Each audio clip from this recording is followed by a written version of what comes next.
So we're out here today trying to make a portrait of Marissa, but the midday overhead light is horrible. After the intro, I'll give you some tips on dealing with the sun in this less than ideal condition.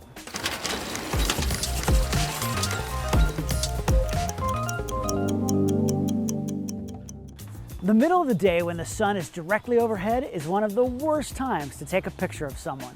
As I talked about way back in episode 23, you should try to get even light on your subject's face, and one way to do that is to move your subject into the shade.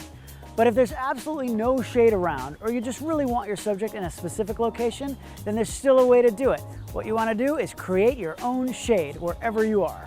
Look, there's a lot of ways to do this, and it really just depends on the look that you want. I'll start with a translucent fabric so some light still comes through.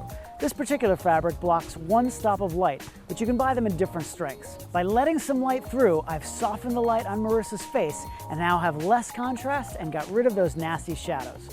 Another way to go is to use black fabric, which blocks all the light coming through. Since I've darkened the exposure on her so much, I now have full control and can add in my own light however I want. I'll just use a speed light or two to get studio quality light outside in the middle of the day. As for which particular gear to use, there are many options from expensive to virtually free. I've been using a 4x6 foot California Sunbounce Pro frame. This is a premium brand because it's well made, lightweight, and travels easily in its own carrying case. They have lots of different sizes and fabrics, so you can get exactly what you need. Look, if that's out of your budget, Glow makes a panel that's about the same size. It's a bit more work to put it together and there are fewer fabric options, but it is a lot less expensive. You can also use a good old-fashioned Popup Reflector, which you might have already laying around. It can easily be mounted on a tripod so you can shoot by yourself without an assistant.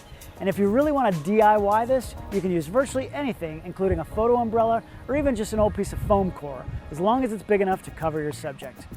Look, whichever way you go, if you can make your own shade, you'll be able to shoot great looking portraits any time of the day. Next week, I'm going to talk about the different ways to use a reflector. Make sure you subscribe below so you get that video along with all the other great content from the hosts at Adorama TV.